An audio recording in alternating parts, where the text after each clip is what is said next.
the time. Your gateway to the world. AFR. American Freedom Radio. Give it to them.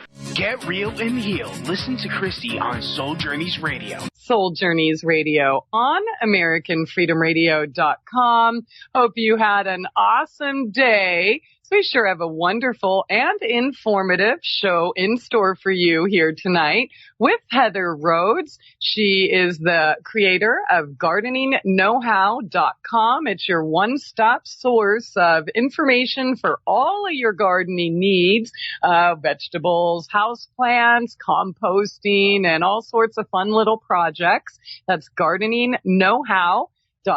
She is here to answer your questions tonight. So if you have any questions, please feel free to give us a call at 218-339-8525. That's 218-339-8525. And if you'd like to join us on the text chat, we can get your questions from there too. That's over at souljourneysradio.com. Just click on listen and chat. Join our happy little soul family. And if you do have any questions in the chat, just try to put them in caps for me so they kind of stand out.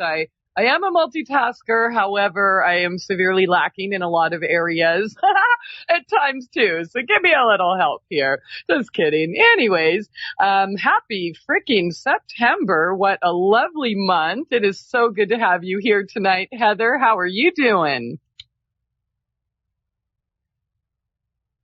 Uh-oh, I hear a whisper. Huh. This is weird. Heather, I wonder if you're hearing me. I can. Oh, I got you now. I just heard something. Now? Can you hear me okay? Yes. Oh, okay. It sounds like you're cutting out a little bit. This is interesting. We've been having some interesting connection problems here, but I'm sure it'll work out because it always does. All right. Well, let's try this again. Heather, how the heck are you tonight? I am wonderful. All right. Woohoo. We heard that. I'll take that. Okay. Let me see what's, we've got you on. Okay, so you're on the caller line right now, right? That's correct. Okay, I'm thinking, let's see, I'm getting all these messages here. I can hear nothing. Okay. Don't send me messages about something I can't do anything about. But if you can't hear us, just let us know on the chat. All right. So, woohoo, it is September. It is harvest time, I'm thinking, for most of us. Anyways, so how is your garden going? It's going pretty well. It's the end of the season, really, especially here in Cleveland. We'll probably get our first frost within the next month. So, okay. Time to start thinking about,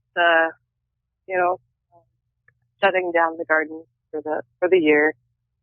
Oh, because you're in the north, or a little more north than me. So, yeah, probably pretty much what, zone 6 and up? Or? Yeah, I'm 5.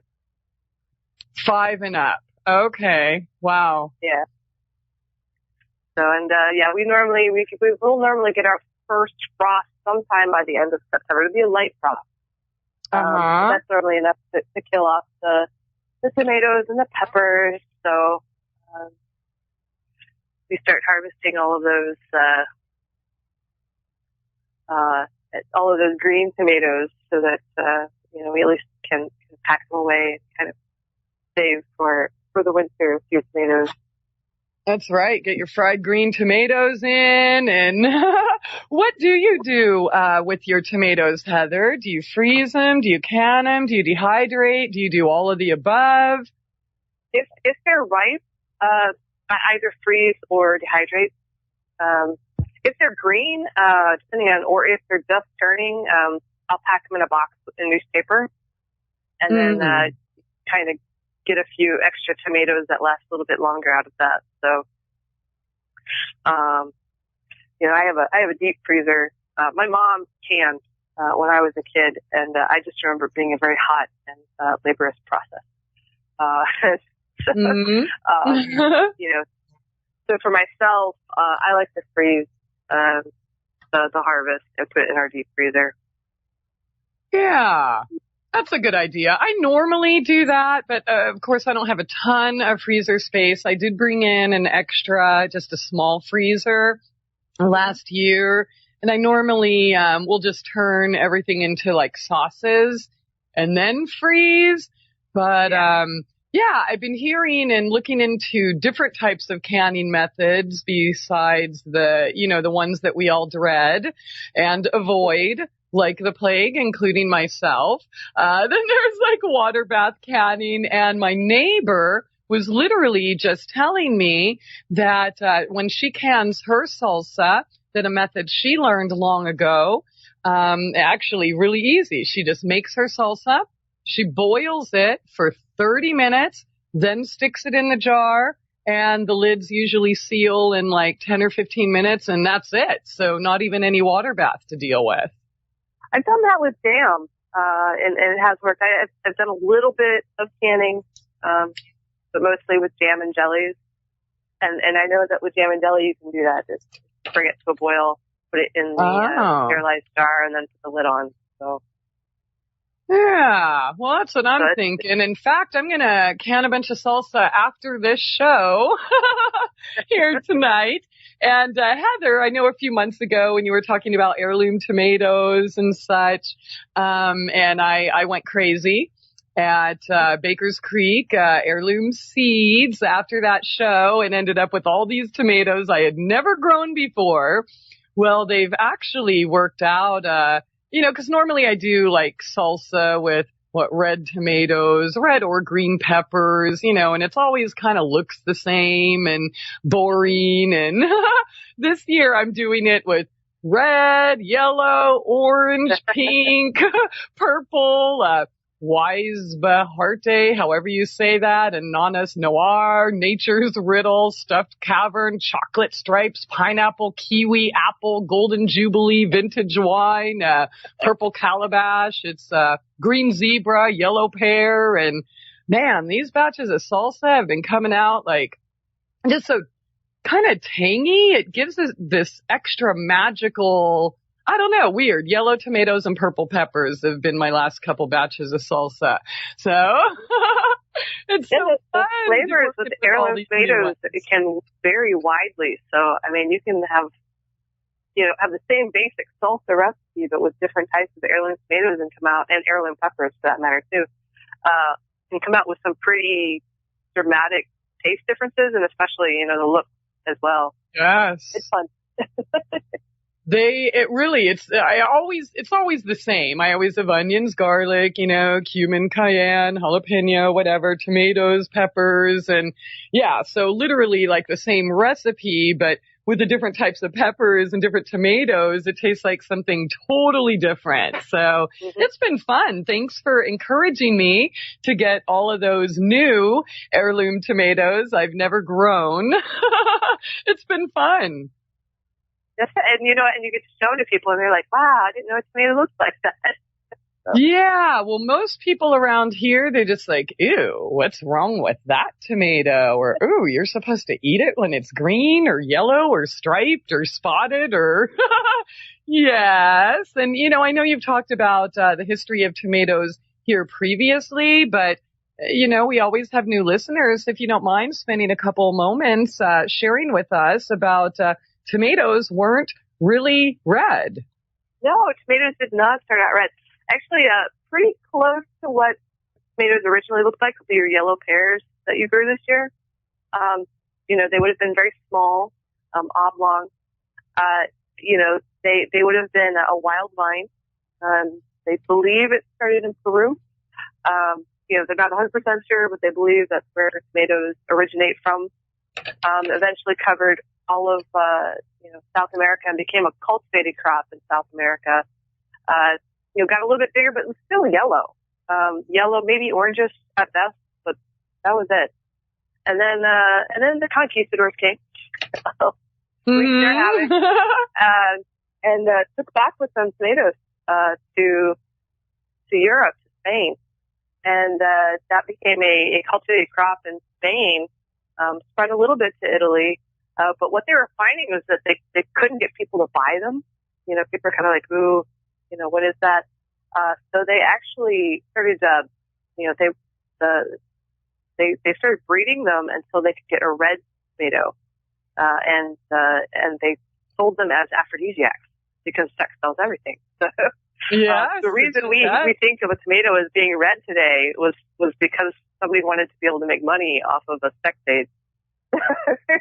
Wow. That's awesome. So they kind of hybridized them to be red and round like what we see today in grocery stores? No, you know, most of the time, most of them, again, would have been oblong. You're looking at, more of like a Roma tomato would have been more typical. They did start getting bigger and fatter. Again, you know, these were the people that grew crops, a couple hundred years ago. They were master breeders of plants. That's another thing that people don't realize. Carrots were not supposed to be orange. Carrots were actually were originally purple. Yeah. And they were, and a group of carrot farmers, bred them to be orange so that they could celebrate. I think it was Holland. It was somewhere in that area. Their bicentennial or something like that. The color orange represents the country or something. So they bred them to be that way. They were very good at hybridizing, and breeding, different colors and shapes, and depending on what you needed it for. So, once it went red and it became popular, you started seeing tomatoes being developed more for sauces, or tomatoes that were developed more for just fresh eating. You can even find there's a tomato from Germany that was literally bred so that it could go in your lunchbox when you had to travel.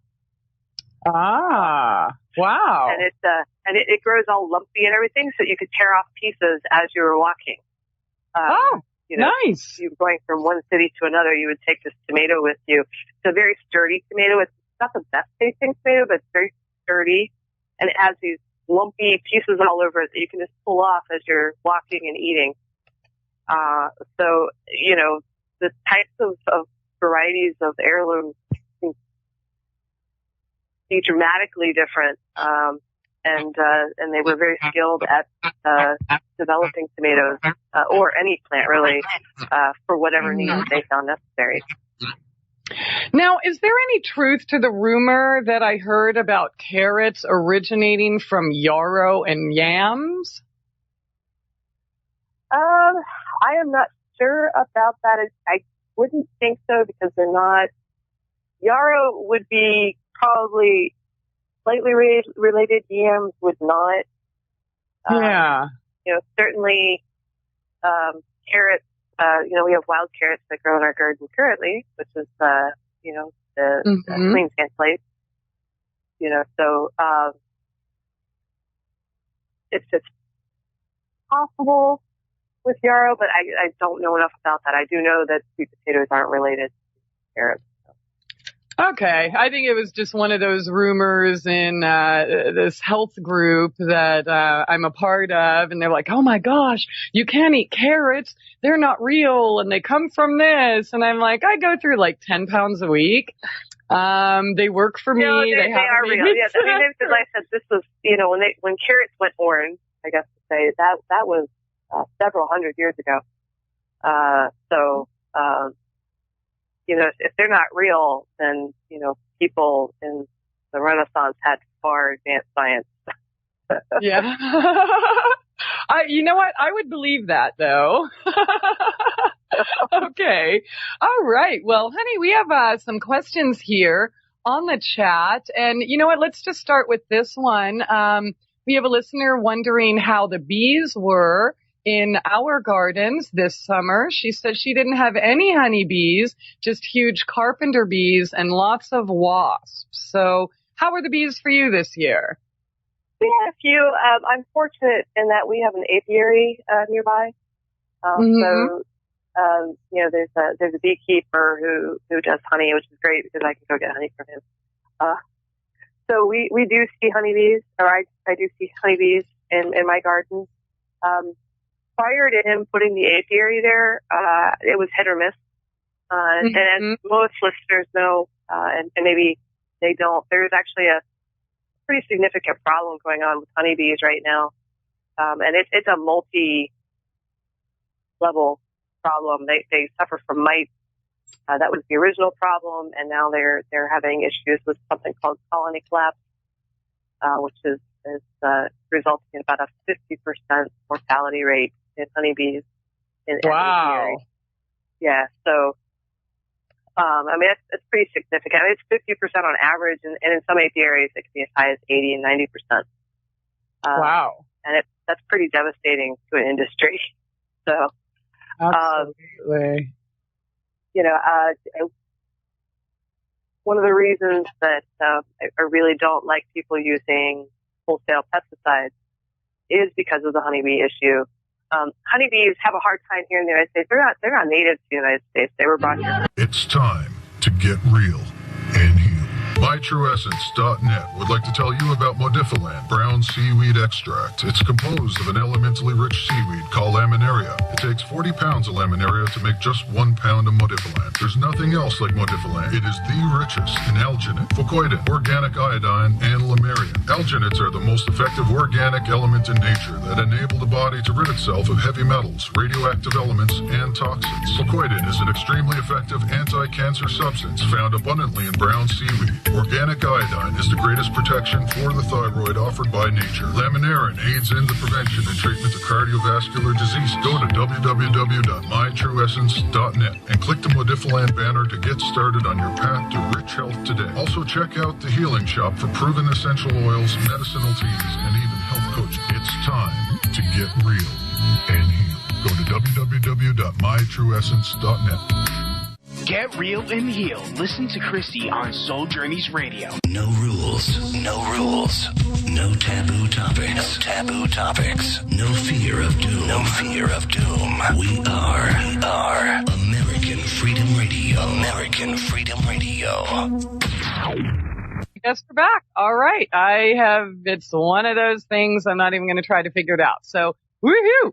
I don't know where I was cut off, but welcome back. And we left off before the break. Heather, you were starting to tell us about the history of honeybees and how they're actually not even native here. That's right. They're originally from Europe. They were brought here to pollinate crops. They're great pollinators. Yeah. So, this isn't their native territory. While it's been here for a couple hundred years, it's not, their natural environment, I suppose you could say. So, that's always put a little bit of stress on them, and now we're finding a lot more stresses on them.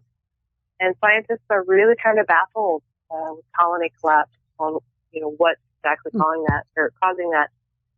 There's theories that range from, pesticide use to cell phone use to electric lines to a disease, on why it's happening. But it is happening. So it is harder and harder to find honeybees in your garden. That doesn't mean that you can't attract other pollinators to your garden. I know the carpenter bees look kind of scary, but they are great pollinators as well. And they're sweet. I have a video of my big doggy, well, big compared to a bee, playing with a carpenter bee. It was so cute. They're friendly. Yeah, that's what, most people, they think that they're bumblebees. Bumblebees are a little bit more aggressive, but even bumblebees aren't that aggressive. Carpenter bees are pretty docile. You have to get really, really, really in their face before they'll sting you. Yeah. And it's easy to set up a few blocks of wood in your yard, keep them away from your house so that they don't bore into your house, and keep them happy out by your garden. I know that they use my fence posts around my garden all the time to build their little nest. And they're nice to have. Wasps, certainly, while at the end of summer, wasps do tend to get pretty aggressive at the beginning of summer. They make great pollinators. Again, they don't tend to sting at the beginning of summer. It's at the end of summer that they start to get ready to hibernate, and they get a little aggressive. They really, really need that food. But as long as you're paying attention, most of the time they won't bother you. Most. Certainly, we've all had experiences with yellow jackets and that kind of thing. Okay. Well, I'm wondering if there's anything you could recommend for our listener in New Jersey who said that she wasn't really getting any bees. What else can she do to attract other pollinators in her garden? Well, even bees, anything you do to attract any pollinator, it will help with the bees as well. So, plant flowers that they like. In particular, they like flowers that look like landing pads. So, your echinacea is a perfect example, or a daisy, where they can come in and they can sit down on it and partake of the nectar and pollen. That's always good. Planting a butterfly garden is good. Butterflies are also pollinators. Yeah. Letting them in, planting those things that they really like, and then they'll kind of venture out into your vegetable garden and help with that. Don't use wholesale pesticides. I always recommend neem oil. Neem oil is great because it does not affect beneficial bugs. As a matter of fact, many apiaries are starting to use neem oil to treat their honeybees for mites. So, it's safe for your honeybees, as well as any other insects that come to your garden that are just there to either eat the bad bugs or to pollinate. If you want to kind of think about your predators in the garden, this is the hard part. Praying mantises are great, but praying mantises will eat anything that they come across, whether it be a beneficial bug or a bad bug. My son right now has a little, not so little anymore, praying mantis in a terrarium. He's been doing research. Those things will eat anything up to a hummingbird. So. Oh wow! Holy smokes! Right. Yeah.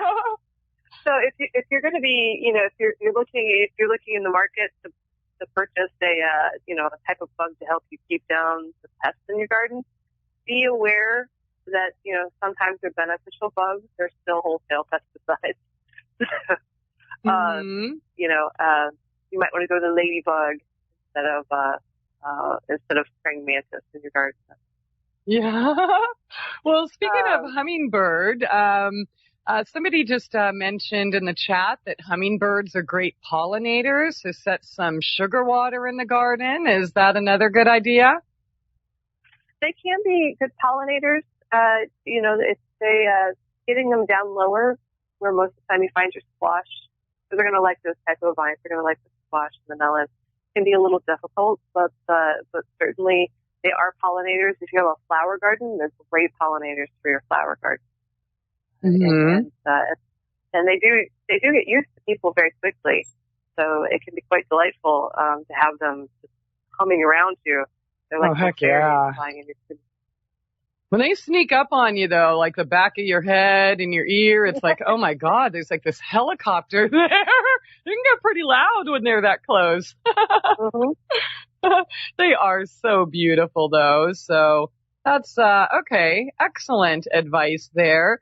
Now, we had a couple questions earlier. Oh, and in regard to pollination, I guess let me ask you this. I just plant a wide variety of flowers, all different colors. And of course, I painted my beds yellow with like pink, red, purple, green flowers and stuff like that on it. So that kind of helped me. I'm sure they like some flowers better than others, but I really haven't had a problem. Every time I go out there, I notice lots of bees, lots of butterflies, and lots of insects that I have no idea what they are. So anyway, so yeah, let me get to some of these questions earlier. Let's see. It says, what type of cole crops do you recommend, and what temperatures are they tolerable? The heat wave is broken here in New Jersey. Whoops. Oh, that's a separate question. Okay. So we'll stick with that. What type of cole crops do you recommend, and what temperatures are they tolerable to? Well, I personally like, green, Swiss chard, collards, things like that. Here in Cleveland, we have a little bit harder time with, heading, cole crops such as broccoli and cauliflower. Cabbage even sometimes doesn't do very well. But, certainly it's the greens. This is a great time for lettuce. Now that it's getting cooler again, lettuce loves this type of weather and they grow very quickly. So you can put that in. How cold it can go really depends on the cole crop it's growing and the variety. I guess you could think of it as it goes from tender to really hard. And of course, lettuce can't take too much frost. It can take a light frost. It can't take a hard frost. Some of your cabbages can take a pretty hard frost, though. It won't take a solid freeze, but you could have to get a pretty thick layer of frost on it before it's affected. The best thing I can tell people, because it does very widely, is to stop in at your local extension office and ask them what varieties would do best in your area. Okay. I always tell people this: the extension people love it when someone stops by, because no one ever stops by. Yeah, that makes sense. They come out and they're like, "Oh my God, people who want our advice! Like 4 years of horticulture finally paying off." I usually have greens like mustard, kale, shards, they grow. I mean, we have usually pretty moderate winters here, but I don't really know the temperature they're good for, but I mean, the little bit of snow melts and there's the mustards and kales. So yeah, that's both. Kale can go down pretty low. You can get a pretty hard frost, can't get a solid freeze.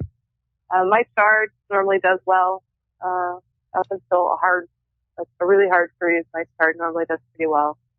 So certainly those are definitely doable in any garden that's going to be staying cool. The ones that need some time to head up is where you're going to run into difficulty. So you need to go to your extension office. So ask them, can I do broccoli in the fall, and what varieties do well? And that'll make a difference for you. Okay. All right. Yeah. And roots are always good. I know they make it through the winter, at least for me. I don't live in 12 feet of snow though, like you do, Heather. Even I've had carrots make it through the winter. Certainly, you can do carrots, parsnips, rutabagas, turnips, beets can do well, and you can eat the greens off those as well. Potatoes, not so much in my area, but again, ask around. Garlic is a great thing to plant this time of year. Oh, definitely. Yeah, we got to plant our garlic now.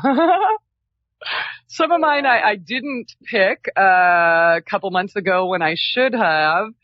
They're already starting to bulb up new bulbs already, so I guess I better go dig those out. Of course, garlic, maybe we should talk about that, garlic and onions, when you're supposed to pick them, Heather. You plant your garlic now and you pick it in the spring. And you could also, I call it my legacy garlic bed. I guess the previous owner, we've lived here 12 years and I've gotten garlic scapes out of this little patch of my garden 12 years now. I've never actually dug up the garlic, but the garlic scapes are nice. You can plant it. I mean, it will live forever if you leave it in the ground. So, you plant your garlic now and then, in the spring, it'll come up and you can harvest it then. Try it. Onions, again, it's going to depend on your area. For example, I can't grow onions over winter here. It just gets too cold. Oh, okay. But a zone or two, higher than me, zone 6, Zone 7. You can grow some varieties of onions over the winter. Okay. Again, well, around here, technically, I guess there isn't like an exact date where you pick them, but when the green tops start to brown is when you're supposed to pick them, unless you're lazy like me or it's 120 degrees out and you just can't bear to go dig out all the beds. Right. So I guess that's why I kind of left some of mine behind. Of course, I'll go out and like dig out one or two if I can remember exactly where they are. But anyway, so, okay, yeah, that's a good thing to, definitely a good point is, get your garlic in the ground, I don't know, maybe around the solstice or sometime this month for most of us. Yeah, I mean, it's going to be, this month, next month. You can even go, in some areas into November, as long as the ground isn't frozen yet. Frozen solid, you're good to plant garlic. It's the same with your flower bulbs.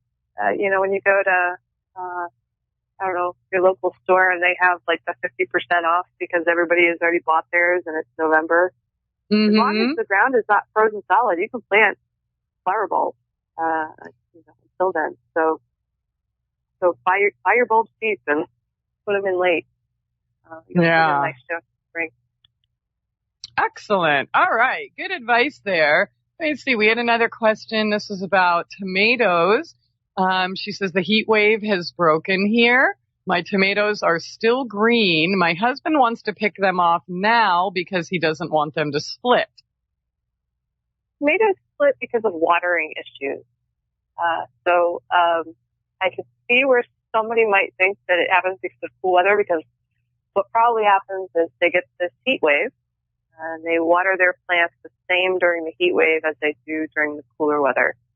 So probably during the heat wave, the plants are not getting quite enough water. And then when it cools down, suddenly it's getting too much water. And those tomatoes suck up the water and the tomato fruit pop or split like a water balloon. So you won't get split fruit in cooler weather as long as you're paying attention to how much water the plants are getting. And I know for myself, I normally don't pick my green tomatoes till we get our first light frost. It's time to get real and heal.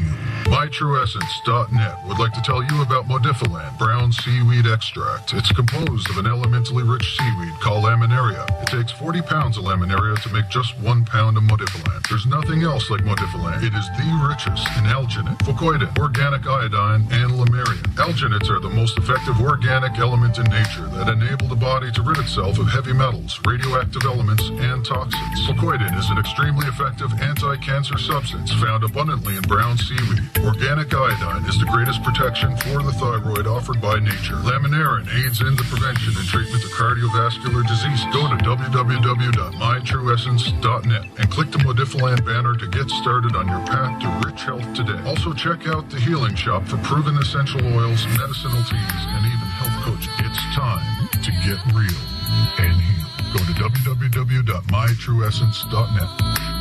Get real and heal. Listen to Christie on Soul Journeys Radio. Yo, what's up? Check this out. The voice of the revolution. American Freedom Radio. American Freedom Radio. AmericanFreedomRadio.com. We are joined by our special monthly guest here, Heather Rhoades of GardeningKnowHow.com. Seriously, anything you need to know about your gardens, edible gardens, ornamental gardens, children's gardens, house plants, plant diseases, environmental issues, garden pests, weed, lawn care, composting, and all that fun stuff. So yeah, check it out, GardeningKnowHow.com. But please feel free to let us know if you have any questions here tonight. And it looks like, I'm so sorry, gentlemen, we missed the most important question of the night thus far. So, Heather, what are you wearing? Oh, dear. There's luck today, because today I am actually wearing a tank top that ties behind my neck with red and white, showing off quite a bit of shoulder. And a pair of jeans. So, Okay, so we are now allowed to move forward. Okay, so, all right, the guys are happy now. Are you happy? Yay. All right. So, we, coming out with a somebody's calendar asking, soon.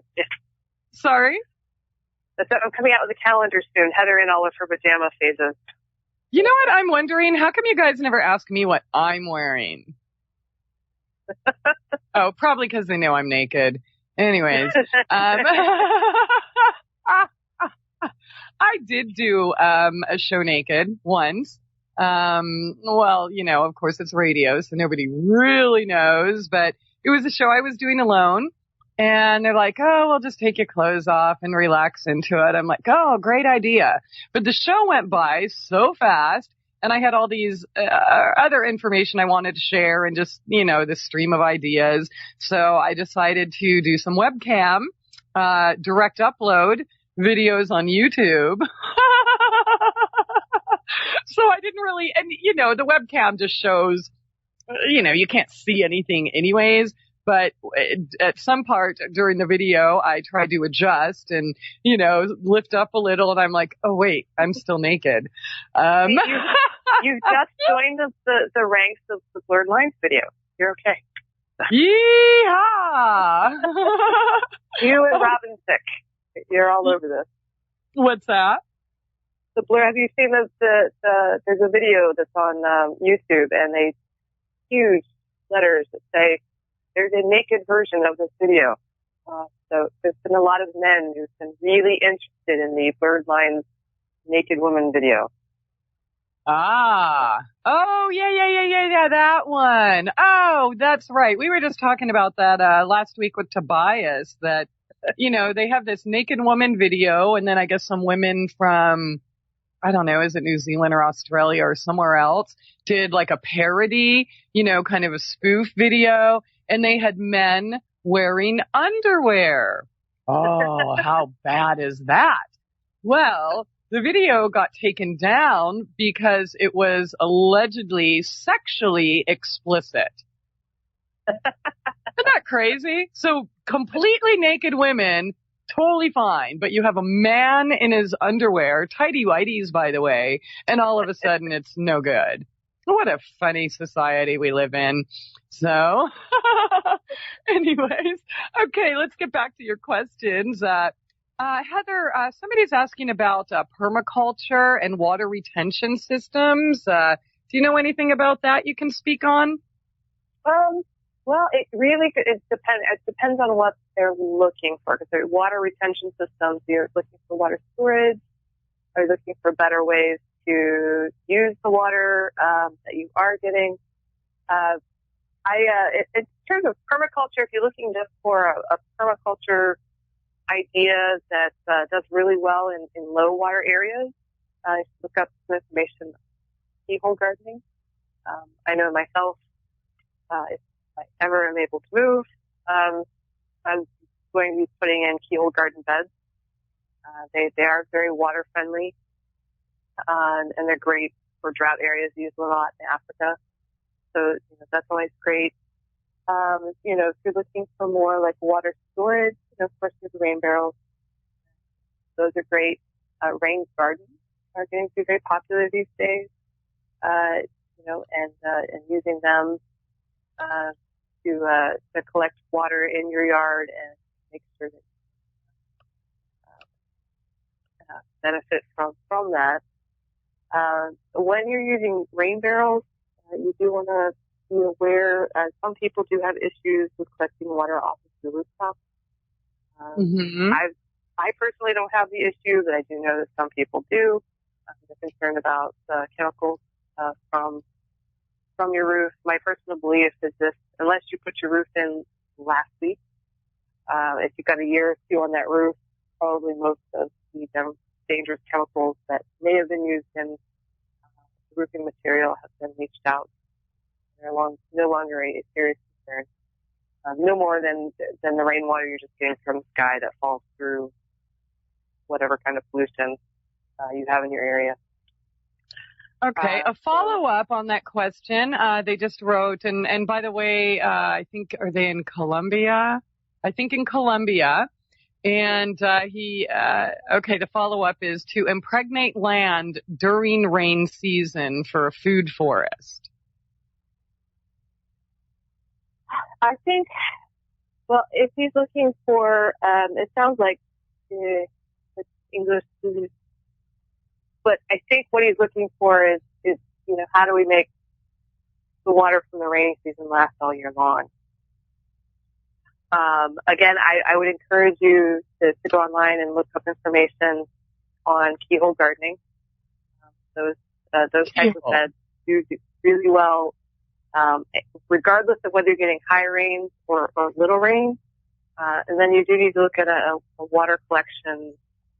I mean, there's no real way to, if you're getting rain in May and it falls on the soil, there's not really any way for you to keep it in the soil until September.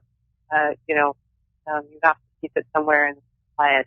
What you can do is you can also grow your crops so that they're better able at finding water, which means that, we've talked about it before about watering your plants every couple days instead of every day, unless they're in containers. And this allows it to have the much deeper root system, which means that you'll be much better able to find water deeper down in the ground later in the season when you may not be getting as much water. Of course, mulch is always great. You can use wood mulch, you can use straw, you can use plastic mulch, whatever you have available to you in your area. That's always great for helping keep moisture in the ground when you do get it. And it also, it's good if you can use an organic type of mulch, because that way it will break down and add organic material to the ground, which makes more spongy, so it's better able to soak up water that when you get it. So okay.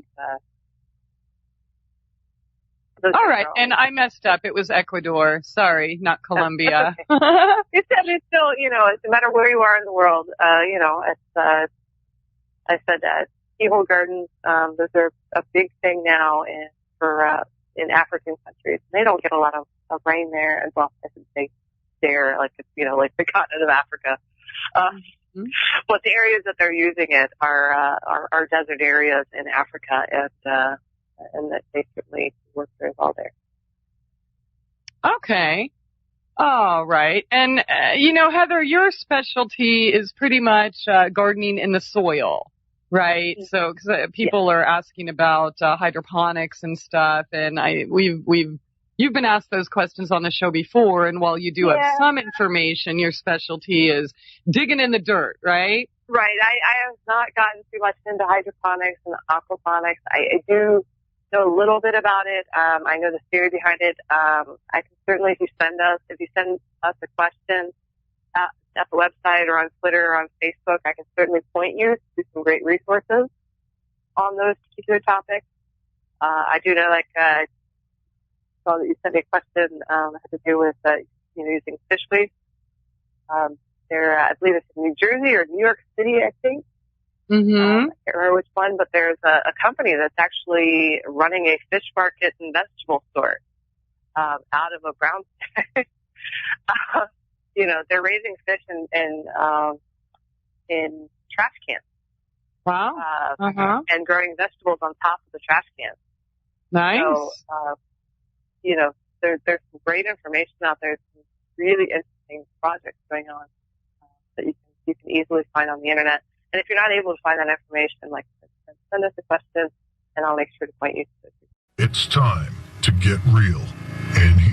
MyTrueEssence.net would like to tell you about Modifiland brown seaweed extract. It's composed of an elementally rich seaweed called laminaria. It takes 40 pounds of laminaria to make just 1 pound of Modifiland. There's nothing else like Modifiland. It is the richest in alginate, fucoidin, organic iodine, and lamarian. Alginates are the most effective organic element in nature that enable the body to rid itself of heavy metals, radioactive elements, and toxins. Fucoidin is an extremely effective anti-cancer substance found abundantly in brown seaweed. Organic iodine is the greatest protection for the thyroid offered by nature. Laminarin aids in the prevention and treatment of cardiovascular disease. Go to www.mytrueessence.net and click the Modifiland banner to get started on your path to rich health today. Also, check out the Healing Shop for proven essential oils, medicinal teas, and even health coaching. It's time to get real and heal. Go to www.mytrueessence.net.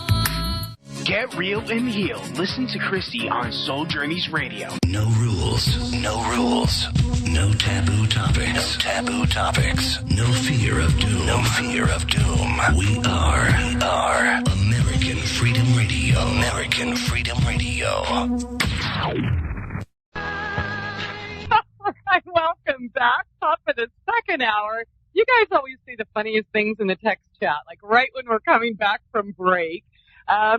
Yes, I laugh a lot, but not 24/7. But it's so cute with our listeners from all over. And you know the Brit that said I was going to get a good spanking, I think, last week. He just asked one of the chatters who nicknamed my dog the Poofter, Casey, what does the Poofter mean? All right, I'll let you guys handle that in the chat. And we'll get back to the show, so welcome back. And again, any questions or comments, 218-339-8525. That's 218-339-8525. And if you'd like to join us in the text chat, that's over at souljourneysradio.com. Our special guest tonight, I know it's Thursday, and we did a little switcheroo this week with Tobias on Tuesday, which is Heather's Day. She normally joins us the first Tuesday of the month. But yeah, we switched that up this week because, I don't know, change is good or something like that. I think a politician said that once. So anyways, we'll see. I'm having fun though. So, okay. Shoot. I got all carried away with the Poofter and almost forgot where we left off. We left off, and if people wanted more information, they could. That's right. By that. That's right, because Heather and Christie both are dirt gardeners. We like putting our hands in the soil. So, yeah, aquaponics, hydroponics, all that stuff is really, really cool. But we don't have the experience that we would like to have to be able to answer your questions fluently. But there is a ton of information out there. And again, you can go to her website at gardeningknowhow.com, and you can send your questions there, and they will answer it. Everything from rose experts to even permaculture and aquaponics and all of that. And they will turn your questions into an article, so the information is out there for everyone. Okay, so bookmark it. gardeningknowhow.com. All right, so let's see. Getting back to some of these questions here. Here's another one, and this comes from a city somewhere in the UK. He asks, what can we grow inside to sustain ourselves in the towns? Well, certainly we've talked about herbs before. That's certainly something you can grow indoors. Very popular for growing indoors. You have a good window.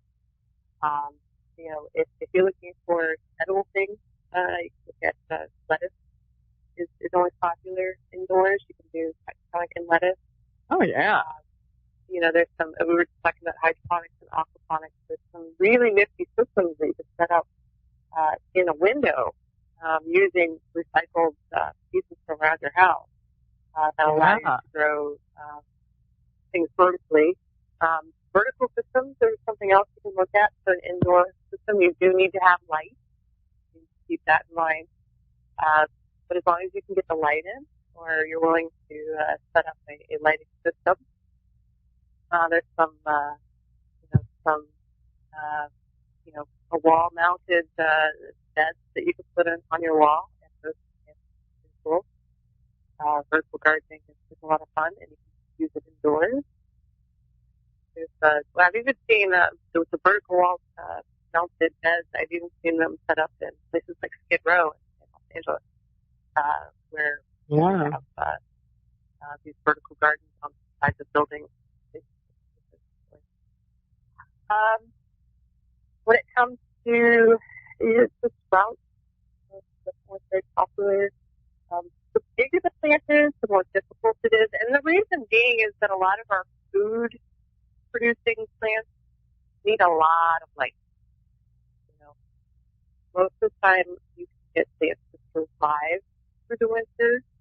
They're not going to thrive in the winter indoors.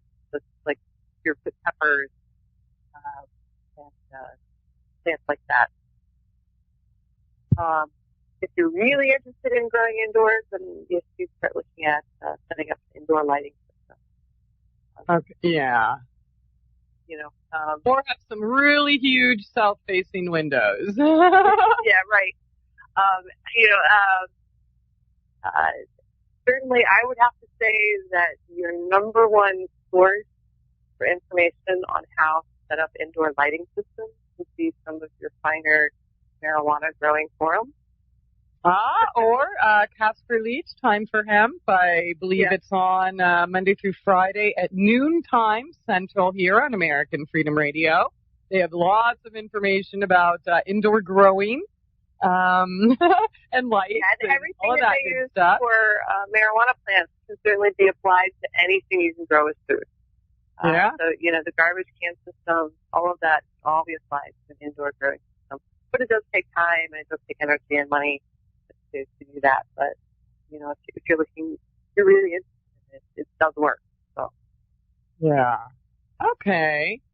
All right. Now, here's another question. I like this question. All I have to do is find it. Here we go. Shoot, where was it? It was something about blessing. Here we go. Do you, or should you, or can you, or will you, bless/love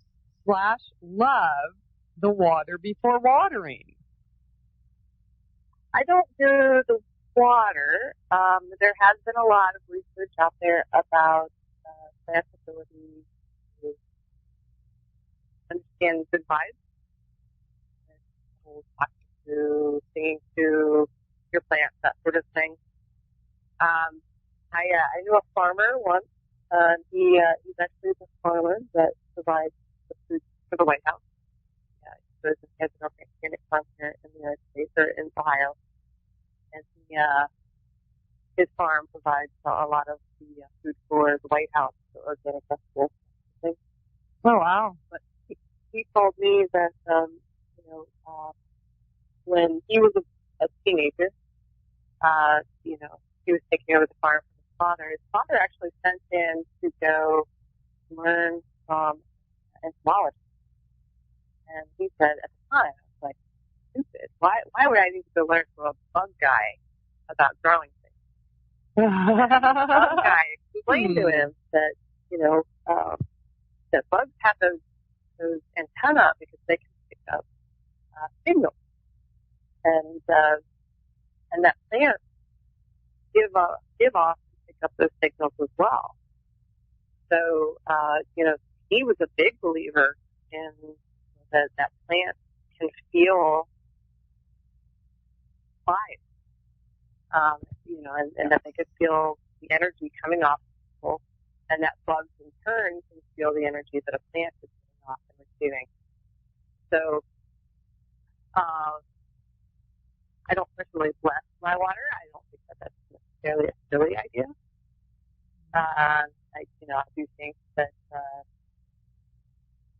plants do respond to positive feelings, and blessing the water or loving the water would provide a positive feeling through this. So, it's certainly worth doing, and it's very amazing. Sounds like a good idea.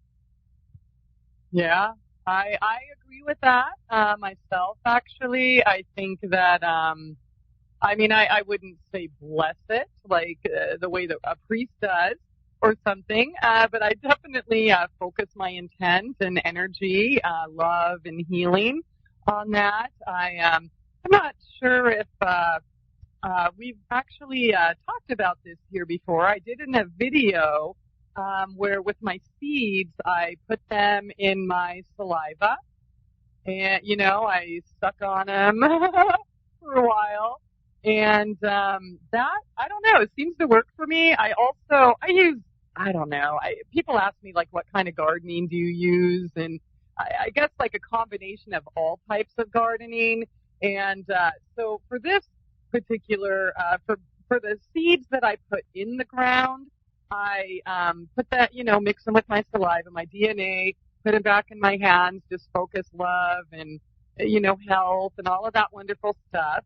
And then I scatter them in my garden, just kind of spread them around as I'm feeling with my hands, like almost if, I don't know, you were going to like a tarot card reader or something and they tell you to get your hands all over them and, spread them around the table. And so that works for me. Same thing with the water. I know that many of us are concerned with the purity and quality of the water that we are able to get from our faucets. And, the way I see it is that we can change the frequency of any of that with our positive, loving thoughts. And I don't know, I guess I could just say it works for me. But, as far as religious type blessing or, full-on ceremony or anything like that, I guess I don't do exactly that, but... I mean, and blessing is just another form of, pushing out that positive feeling. Praying, meditating with it. It's all the same thing to me. Right. If Heather sneezed and I said, God bless you, to me, that would be a blessing. So, anyways, it does. But I've noticed, I guess the question actually something about needing it. And apparently things are going to grow whether we love it or hate it or not. Look at society. We're totally afraid of Mother Nature. We hate it. We think it's in the way. Oh, look at all that brush, or look at all those weeds, or look at all that beautiful fruit falling down from the trees, making a mess. And, think about it. I'm sure you all know people like that. I know I do. And they're not loving their stuff at all, yet it's still growing. However, I have definitely seen a difference in my garden and other people's gardens. I do talk to my plants. I talk to the critters that pollinate them or just, sing to me or whatever, whether it's the birds or the bees or the butterflies or the wasps. And I talk to the actual plants themselves. And I've actually literally seen them dance with joy. And I'm not talking about a drug-induced or any type of trance state, literally dancing around. So I do, my experience is that they do grow better when they're in a loving environment. But apparently it's not necessary. So. Even if you want to take it back, you want to get scientific about it. The science has proven that if you think positively, you do better yourself. And that may result in you taking better care of your plants or, so whether the plants benefit from it directly or it's because you're being positive, so therefore you're a more positive person who's better able to take care of your plants, the end result is still better plants. So, yeah, absolutely. And look at, Dr. Emoto's work with the water. And so clearly there definitely is some science behind it. Not that I personally don't need any scientific reports to tell me, if you do this, it'll get better. I'm just going to do it anyways. But, I think we kind of had a really good example here in the last couple months, Heather, with the dissemination, the destruction of my garden with Woody, my friend that I ended up eating.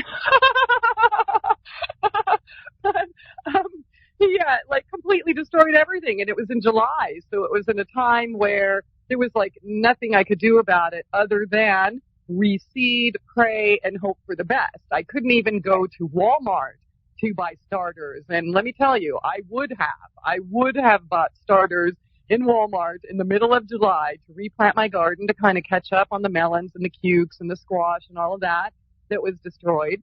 And I did not have to. I reseeded everything with love. I did the DNA. I did the intent. And 2 weeks later, full-grown cucumbers. And believe it or not, I actually have melons in my garden now. So I'm hoping for a long summer to, so they can get nice and big and all of that good stuff. But I think that was a wonderful example. I really didn't know that it would happen. I've never experienced that. Hi, God, will you grow me a garden in 2 weeks? And it happened. And so, I think this is a really cool topic. I'm really glad that our listener brought that up to talk about because, my firm belief is that it does make a difference. I think things positively about anything in your life. Yeah. Well, let's switch that over to computer and technical stuff here on the show. Let's think positive about our computers, both of us, Heather, and let's see if we can get them to work, huh? So we don't have to call in the caller line at the last minute or get disconnected. I think my computer wants to go into retirement. That's what my computer is trying to tell me. That's what it is. So, all right. Well, we'll just let your computer go into retirement gracefully and happily and no more pressure. Okay. Well, let's see. There was another question here. Where did it go? Something about, okay, gosh darn it, it goes so fast. And I copy them and paste them and I can't see where it is. It was something about growing cucumbers, and I believe they're in a cold climate. They asked if it is too late to plant cucumbers right now. I personally, where I live, would not plant cucumbers now. There's no way they're gonna survive long enough to produce fruit here in Cleveland. I'm zone 5. Now, if you're in Florida, it's probably about the right time to start planting your cucumbers. Yeah, like southern Arizona. But yeah, even like in Phoenix around December, it'll be freezing. Or can be. It's time to get real and heal. MyTrueEssence.net would like to tell you about Modifiland brown seaweed extract. It's composed of an elementally rich seaweed called laminaria. It takes 40 pounds of laminaria to make just 1 pound of Modifiland. There's nothing else like Modifiland. It is the richest in alginate, fucoidin, organic iodine, and lamarian. Alginates are the most effective organic element in nature that enable the body to rid itself of heavy metals, radioactive elements, and toxins. Fucoidin is an extremely effective anti-cancer substance found abundantly in brown seaweed. Organic iodine is the greatest protection for the thyroid offered by nature. Laminarin aids in the prevention and treatment of cardiovascular disease. Go to www.mytrueessence.net and click the Modifiland banner to get started on your path to rich health today. Also check out the Healing Shop for proven essential oils, medicinal teas, and even health coaching. It's time to get real and heal. Go to www.mytrueessence.net. Get real and heal. Listen to Christie on Soul Journeys Radio. Welcome to the world's meeting place. American. It's practically narcotic. Freedom. Oh, yes. I like very much. Radio. They're an American institution. American Freedom Radio. Guest here tonight, Heather Rhoades of GardeningKnowHow.com, our special guest tonight here on Soul Journeys Radio. And Heather, I didn't quite hear you when the music came in, so hopefully if you remember what you were sharing with us, please repeat. What was I saying? Well, okay. Maybe it went out over the air, but I just couldn't hear it, so that's all right. We were discussing planting cucumbers this time of year and maybe like in southern Arizona or southern Texas or something like that, but definitely not in New Jersey or Ohio. But check your seed packets. If you look at your days of fruit, I'm thinking off the top of my head that cucumbers typically have a 60-day window to fruit. Yeah. And that's in warm weather. Right now here in Cleveland, we're experiencing temperatures of low 70s, which is nice, but it's going to keep getting cooler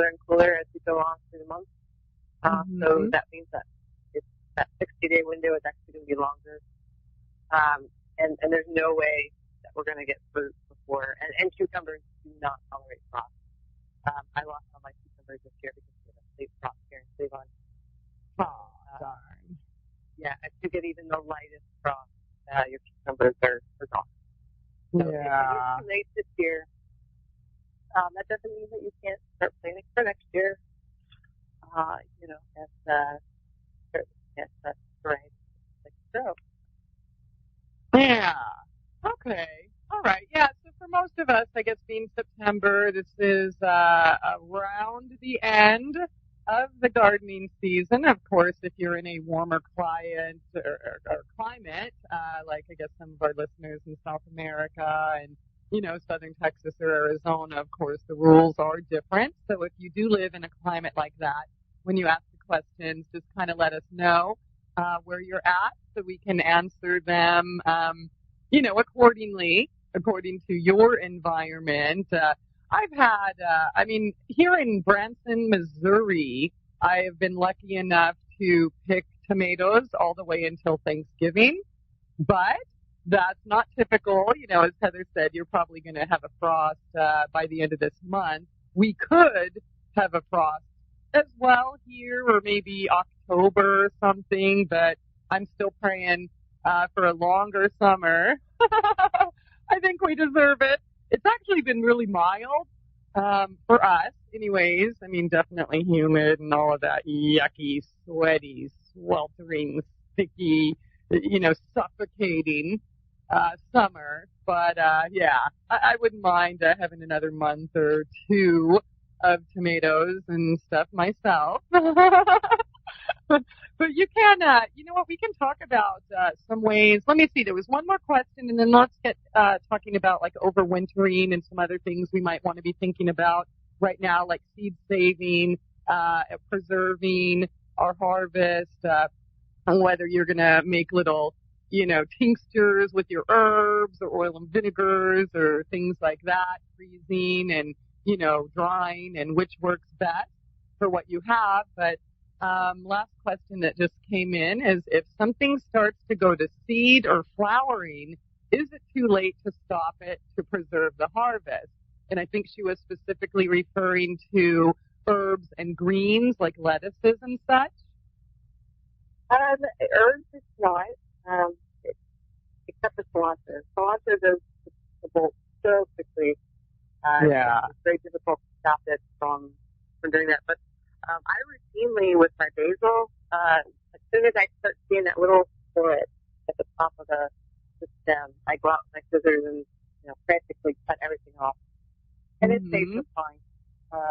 It's just so fine. Most of your herbs, if you can just catch it before it gets to the point where the flower is actually opening, you'll be fine. Most of your lettuces, once it starts to bolt, you can still use the leaves that are there, but it's going to be really hard to pull them back from that edge. Yeah. Greens, your harder greens, the little, like collards and mustard, kale and stuff like that, it's a little easier, but, you're still not going to have too much time after you remove those flowering heads. Broccoli, cauliflower, any of those that go to seed, you're done. There's nothing to bring them back. Okay. Yeah, and then you mentioned, of course, cilantro, which happens every year here. Spring, it's perfect, and then one day it's like 100 degrees, and it's like, boom, gone. Nothing you can do. Yeah. I've tried. Yeah, I don't even grow traditional cilantro. I use Vietnamese cilantro in my garden because I just can't keep cilantro alive. So. Yeah, you talked about that here before, and I actually, when I did, when I went and bought all that stuff at Baker's Creek, I was thinking, I got to get Heather's Vietnamese cilantro. I'm not going to lose my cilantro this year. And of course they were out, so I think that's something I'll have to buy here in the fall or winter to make sure I have for next year. But I think with pretty much every herb, every other herb, or like basil or whatever, if you start to see a flower, just cut it and it should be okay. And definitely on the lettuce thing. I've had some bolt because I had too much, and the leaves are still good, but you definitely want to stay away from the core. Doesn't taste very good. Yeah, once, and I mean, really, and that's the other question we get a lot. Can I eat it after it bolts? Yeah, you can eat it. The flavor starts to go down pretty rapidly. If you let it bolt. So you can eat it. You might find your lettuce a little bit more bitter. You can eat the leaves off cabbage and cauliflower. The head and it goes. The leaves like they're green. Same with your herbs. If they start to flower, they start sending more energy to the flowers than they do the leaves. So it makes the leaves a little bit more bitter. Okay. That's why you don't want them full, and why you cut off those flowers on your herbs so that they don't send the energy there. They send the energy to the leaves. Yeah, and you shared with us some really brilliant advice, I don't know, a couple shows ago or something. You said that when you do buy herbs from the store, that you clip them immediately when you get home. Oh, yeah. Right now I have more basil than I know what to do with, and that's because I pretty regularly go out there and trim it down. Same with the oregano. Sage works that way too. The more you cut it, the more you're going to end up with at the end of the season. Yeah. Okay. Well, maybe that's a good segue into like the harvesting and what do we do with all of our stuff that we're probably, or most of us, might be losing by the end of the month. And you said you have an overabundance of basil. So, Heather, what are you going to do with all that basil in your garden? I was actually yesterday. I was putting up some basil. I put my basil. I chop it all up and I put it in ice cube trays. About a tablespoon each of fresh herb in each one, fill it up with water, and that way I can put it in a bag. And while I'm cooking over the winter, if I need a tablespoon of basil or 2 tablespoons of basil, I can grab the appropriate number of ice cubes and toss it into whatever I'm cooking. The next batch that I harvest, which will be here in the next week or so, I'll definitely make some pesto, which again takes frozen. And pesto, you can use that for so many things.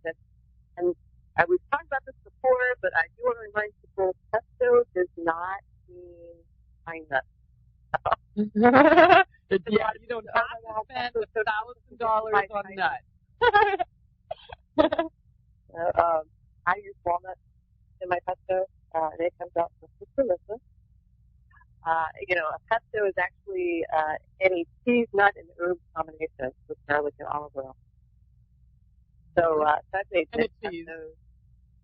You can make oregano pestos, you can make sage pestos, use any nuts that you would like in your pesto, any hard cheese that you would like.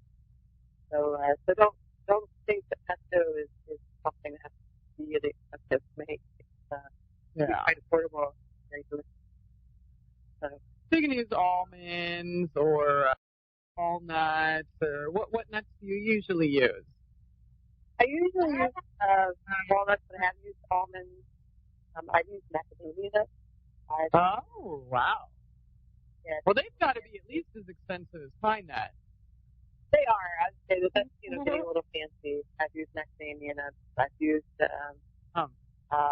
hazelnuts. Oh, wow. So really, I mean, any nut that's out there, you can use. I've never seen that technically a nut, but they get used a lot that way. I've never used that. Oh, okay. But using my cooking brain, I would think that you could actually make a pretty interesting Thai-inspired pesto. Mm-hmm. Using some basil, lemongrass, peanuts, chilies in there. Wow. Ginger, that garlic. Sounds like a great combination. Okay, now what? Oh, and somebody's posting in the chat, chimichurri, I guess is how you would say it. Chimichurri is really good. I made that a couple weeks ago. It's a South American salt. that you put on meat. Mm-hmm. And it uses, it's very similar to a pesto without the nuts. Okay. And mix that up. Or cheese. What's that? Without the nuts or cheese, right? Right. I've never preserved it. I've only made it a couple of times, and we just make it because I'm making it for dinner. So it is a great recipe to look up and use on your in your cooking. And it's a great way to use the herbs in your garden. And it's my understanding, I may not be correct in this, is my understanding that, again, it's kind of loosey-goosey with herbs you can use. Kind of like pesto where you can sub out. And basically anything green, flavorful can be used in it. They just have vinegar in it as well. Those are very tasty and great on meat, if you eat meat. I think I tried on vegetables too. I've only seen some meat. Okay, and you said that you freeze your basil in ice cube trays. Do you freeze them in water, or do you put them in butter or oil? I put them in water, personally. Okay. Oil is not going to freeze really well. It will, but it's not going to hold up in that solid state. Because I freeze everything in the tray, and then I pop the ice cubes out, and I throw them in a Ziploc bag, put them in the freezer. If you have a container that you can keep them in individually separated, then oil would work pretty well. Okay. Butter would work too, but typically when you're using basil, you might get called for olive oil. You may not. Water is kind of a universal ingredient. It doesn't affect the flavor or the texture of whatever you're cooking. Mm-hmm. I will say also, just so that people listening know, I freeze my basil because basil does not dry well. Yeah. It dries, and then you get these kind of bland, tasteless green flakes. Brown, yeah, or brown. Yeah. And, if you can certainly dry it if you don't have any other ways, and you can use it. You're going to have to use significantly more than the rest calls for if they're after dried, and if you had fresh, the flavor doesn't hold up very well when it's drying. That is not true for other herbs such as oregano or sage or rosemary. I will be drying my oregano, sage, rosemary. I freeze my basil and parsley. Okay. That makes sense. Tarragon, I freeze my tarragon as well. I was going to ask you about tarragon. Tarragon is one of those that I have an overabundance of this year. And I don't know, I was kind of looking for some cool, obscure ideas for tarragon. So I hear the music. It's time to get real and heal.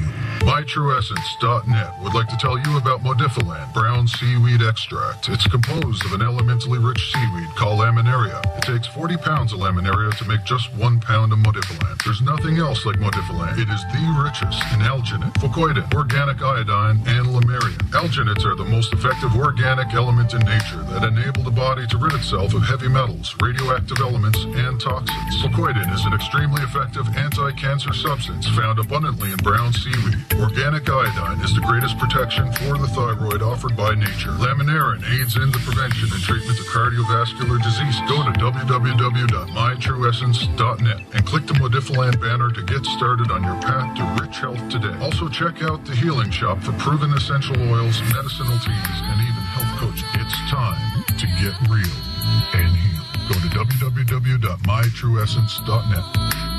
Get real and heal. Listen to Christie on Soul Journeys Radio. News and information you can trust. This is American Freedom Radio. Freedom, American Freedom Radio. American Freedom Radio. Thanks so much for joining us here with our special guest, Heather Rhoades of GardeningKnowHow.com. And we left off talking about herbs and how we can preserve them. As Heather said, she freezes some, she dries some, and I guess the reason behind that is some don't dry as well as others. And we mentioned tarragon before the break. And yeah, that's one of those I have an overabundance of this year. And I don't know, can you think of any obscure recipes or something to do with a pound or more, couple pounds maybe, of tarragon? I always just putting tarragon in soup. If you have that much, I'd start thinking about giving it as a Christmas present because it makes a great vinegar for salad. Yeah. So, I always like tarragon in soup. It certainly does well with, I use it for stuffing chicken, roast chicken. You could just add, this is something a lot of people don't do with herbs. It surprises me. You could just add herbs to your salad. Yeah, exactly. Just like lettuce. They are very high in antioxidants, and they're very nutritious. So you can go out to the garden and just randomly pick some herbs and chop them up and throw them on your salad. They have a great kick of flavor. And then you could try a pesto. I've never made a tarragon pesto, but the theory still holds true. It's an herb, it's a green herb. So stick a hard cheese, throw some garlic and olive oil. I wonder if they're like a tarragon pesto kind of. Do you think that would be good? I think a tarragon pesto would be good. It's got a pretty unique flavor. I like it. Some people don't, but I like it. It's almost a black licorice flavor. Yeah, yum. So I'm going to use a lot of it for skincare, because I do make my own skincare products. Hey, I might as well remember to plug myself. That's over at mytrueessence.net. And by the way, we do need your support. We are listener supported.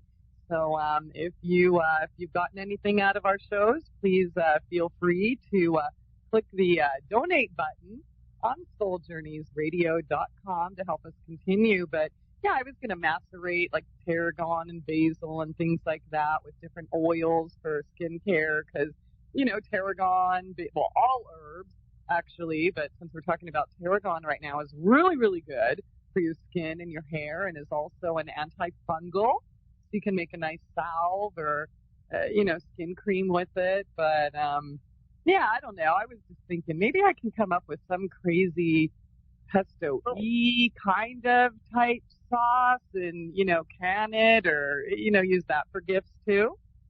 I just did a quick search and the recipe that's like jumping out of me and like looks really delicious is a pistachio tarragon pesto. Oh, wow. Oh, I've got a ton of pistachios. Maybe I should do that. Yeah, I'm going to have to try that. I'm going to bookmark that. Darn great idea. Yeah, I did Google. I'm like, obscure tarragon recipes. And, it's kind of all the same. They all sounded to me. So I'm probably just going to have to go invent my own recipe as always. But, hey, that sounded like a really good one. And a couple other options that the chatters mentioned were a mango chutney with tarragon. And the other one, which just sounds absolutely fabulous, I love cauliflower myself, and she posted a recipe with creamy cauliflower soup with apple and tarragon. Yeah, I love putting tarragon in soup. I'll put tarragon in almost any soup. Awesome. All right.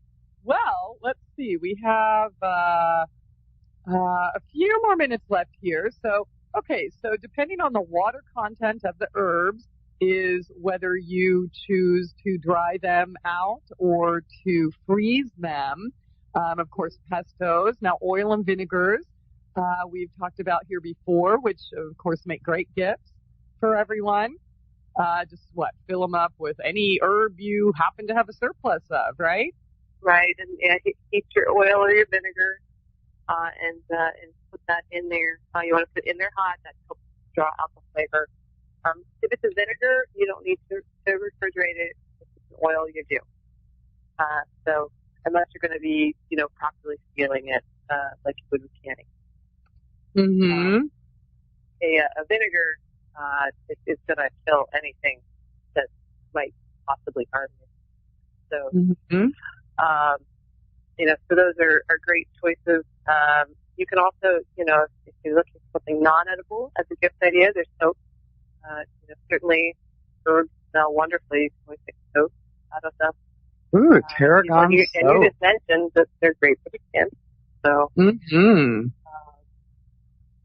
that's another possibility that you can use.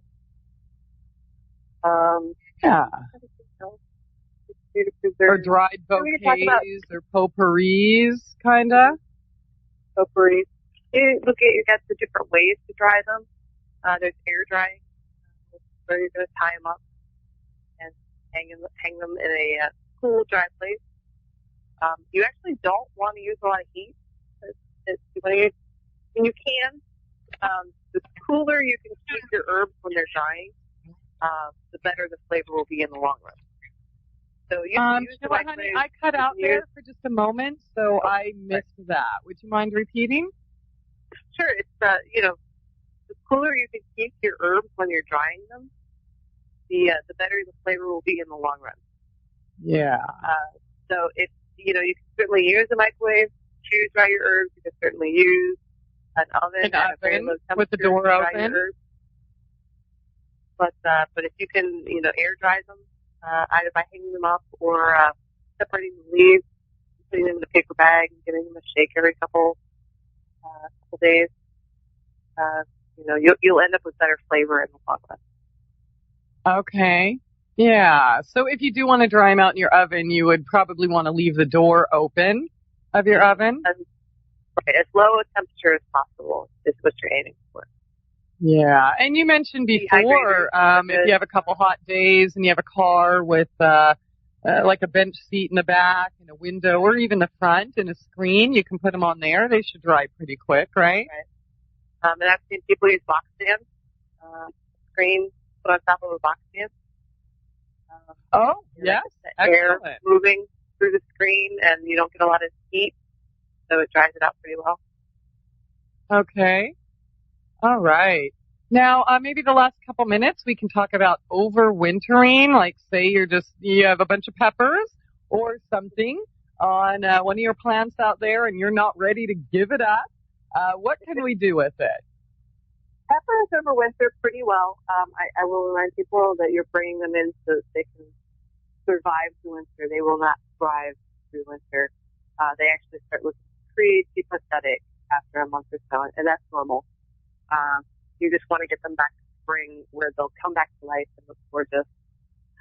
Tomatoes, technically, you can overwinter. Tomatoes do tend to become much more susceptible to disease and pests as they age. So you can certainly give it a try. It's an interesting experiment. As mentioned on here before, that Walt Disney World had the largest tomato plant in existence, and it was live for decades before it finally succumbed to disease. So it's technically possible, and if you want to try it, give it a try. I think your herbs are certainly, you can overwinter those. You do need to acclimate your plants before you bring them in. Same process as when you take your seedlings outside needs to happen when they come in. You bring them in for an hour, take them back out. Bring them in the next day for 2-3 hours, take them back out until they've worked up to being inside for some time. It's just as much of a shock moving inside as it is moving outside. So, and you need to carefully check any plants if you're planning on overwintering. Check for pests, give them a good spray down before they come in the house. Treat them with something like neem oil even to kill off anything. You don't want to bring that in the house. Plants inherently, when they come into a house, are going to get thickened a little bit when they come into the house, which makes them much more susceptible to disease and pests.